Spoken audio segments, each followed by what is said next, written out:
Bonjour, je suis Véronique Ruotte et j'ai fondé Éclat de Toi dans les Hauts-de-France, donc une structure qui accompagne au développement personnel et à la relation aux autres par le rire et la danse. Et donc pour ça, c'est vraiment ce que j'avais envie de faire parce que pour moi, aborder des problèmes sérieux avec un côté positif, ça permet de mieux les résoudre. Et donc, pour faire cela, j'avais envie de devenir rigologue parce qu'il me semblait effectivement que c'était la technique qui me permettrait de développer cette activité. Et donc, tout d'abord, je me suis formée au yoga du rire puisque c'était un prérequis indispensable pour faire la formation de rigologie. Et j'ai découvert une technique qui permet de rire sans raison, en fait, pour ressentir les bienfaits du rire. Donc, il y a eu un temps entre ma formation de yoga du rire et ma formation de rigologue. Et du coup, j'ai pu proposer, alors comme c'était pendant la crise sanitaire, j'ai effectivement proposé des séances en visio de yoga du rire.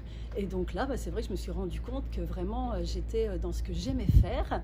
Et donc est venue ensuite, quelques mois après, la formation de rigologue. Et là, j'ai vraiment découvert des choses que je n'avais pas forcément encore vues dans la rigologie, dans ce qu'était la rigologie. C'est tout le travail de libération émotionnelle qui permet d'atteindre la joie de vivre. Donc là, j'ai vraiment découvert des choses nouvelles, c'est-à-dire que le rire, c'est une chose, mais la joie de vivre, c'est vraiment la profondeur, notre âme, notre cœur, et effectivement, tout ce qui permet, le travail sur les émotions, le travail sur les ressentis corporels, enfin, c'était vraiment profond. Donc j'ai continué à avancer avec ça et pour l'instant où j'en suis, je suis plus dans la proposition d'ateliers de rigologie. Je n'ai pas encore utilisé ces techniques pour vraiment travailler sur la confiance en soi, sur des trucs très précis.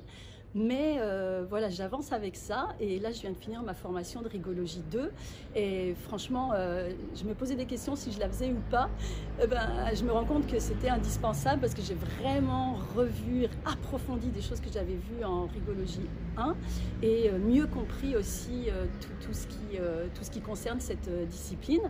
Ce que ça m'apporte à moi personnellement et que je pourrais encore mieux apporter aux autres, c'est que ça me permet de travailler sur mon alignement, c'est-à-dire vraiment de travailler sur mon harmonie. Et là, quand je vous dis ça, je me sens bien ancrée dans le sol, de travailler sur mon harmonie entre ce que je pense, ce que je ressens dans mon cœur, ce que je ressens dans mon corps, pour encore apporter plus de choses aux personnes que je vais accompagner.